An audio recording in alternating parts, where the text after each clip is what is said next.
Алтернативно земјоделско производство, инвестиции во прехрамбени производи и пијалоци, инвестиции во непрехрамбени производи, инвестиции во рурален туризам, во социјални услуги за руралното население, се дел од проектите кои може да бидат поддржани со средства од ИПАРД 2 програмата преку мерката 7, за која јавниот повик е во тек и ќе трае до 18 ноември со можност за пролонгирање до 3 декември.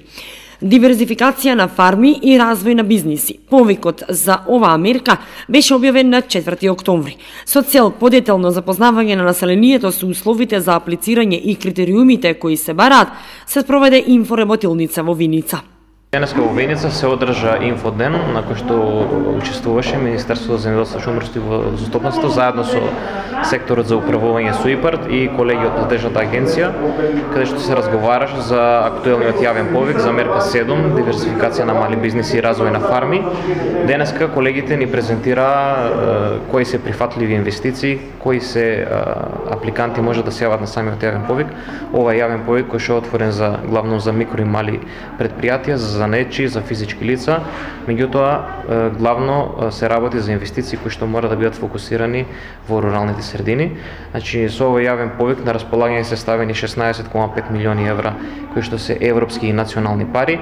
Јавниот повик е отворен до 18 ноември.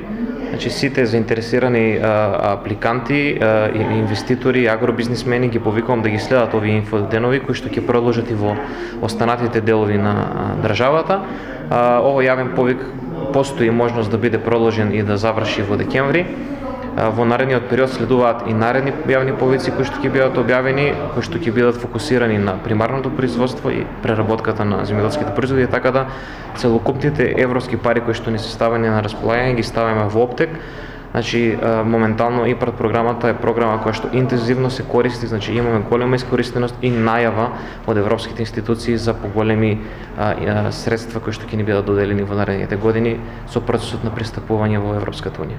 Најголем интерес се пројавува во инвестиции во руралниот туризам, значи како такви инвестиции се јавуваат инвестиции во туристички капацитети кои што нудат и сместување и угостителство. Исто така се бара начин како да се инвестира и во занечиското производство, значи сите оние занечиски активности кои што се пропишени во актуелниот правилник се прифатливи, значи овде зборуваме од козметички салони до автомеханичарски објекти.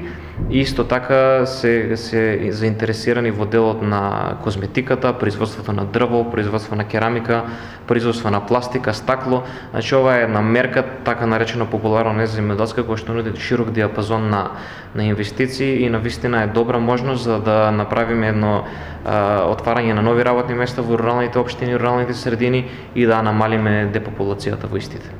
Информациите околу инфоденовите, деталите, потребните документи и јавните повици, сите заинтересирани може да ги погледнат на веб страниците на телото за управување со ИПАРД фондовите, Министерството за земјоделство, шумарство и водостопанство, Агенцијата за поттикнување на развојот на земјоделството и Агенцијата за финансиска поддршка во земјоделството и руралниот развој.